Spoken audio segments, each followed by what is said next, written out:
तफावत असल्याचा आरोप तिवसा तालुक्यातील शेतकऱ्यांनी केला आहे। हजारो पात्र शेतकरी कर्जमाफीपासून वंचित राहिल्याचा दावा करत त्यांनी तहसीलदारांमार्फत मुख्यमंत्र्यांना निवेदन सादर केलं।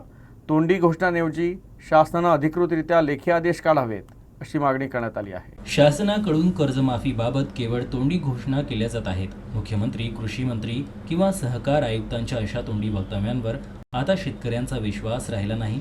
त्यामुळे सरकारने प्रत्येक घोषणेचा अधिकृत शासन निर्णय किंवा लेखी आदेश त्वरित काढावा अशी आक्रमक भूमिका शेतकऱ्यांनी घेतली।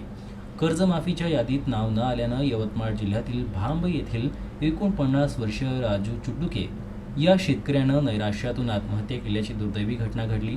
तर धाराशिव येथील जीवन पाटील यांना बँकेने आधी 60,000 रुपये भरा तरच 2 लाखाच्या कर्जमाफीचा लाभ मिळेल असे सांगितल्यानं ते भीषण आर्थिक संकटात सापडले।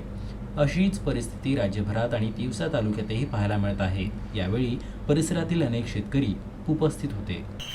राज्य सरकारने जी कर्जमाफीची यादी जाहीर केली आहे त्यामध्ये अनेक शेतकऱ्यांच्या कर्जमाफीच्या आकड्यामध्ये तफावती आहे आणि जवळपास हजारो पात्र शेतकरी जे आहे जे कर्जमाफीसाठी पात्र आहेत ते सुटलेले आहे या यादीमधून। तर या संपूर्ण प्रकरणामध्ये आज आम्ही माननीय तहसीलदार साहेबांना निवेदन दिलं।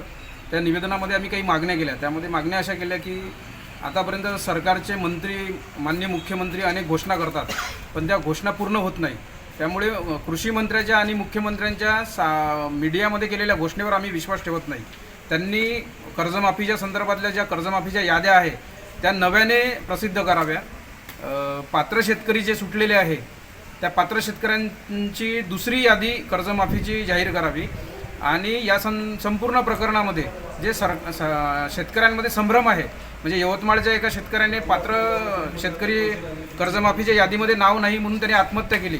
एक शेतकऱ्याचं कर्ज 2.25 लाख रुपये पण त्याचं 94,000 कर्ज माफ झालं, त्यामुळे तो विवंचनित आहे। असे प्रकरणं होऊ देऊ नये आणि या कर्जमाफीच्या यादीमुळे, या सगळ्या त्रुटीमुळे शेतकऱ्यांच्या आत्महत्या होऊ नये आमचं म्हणणं आहे।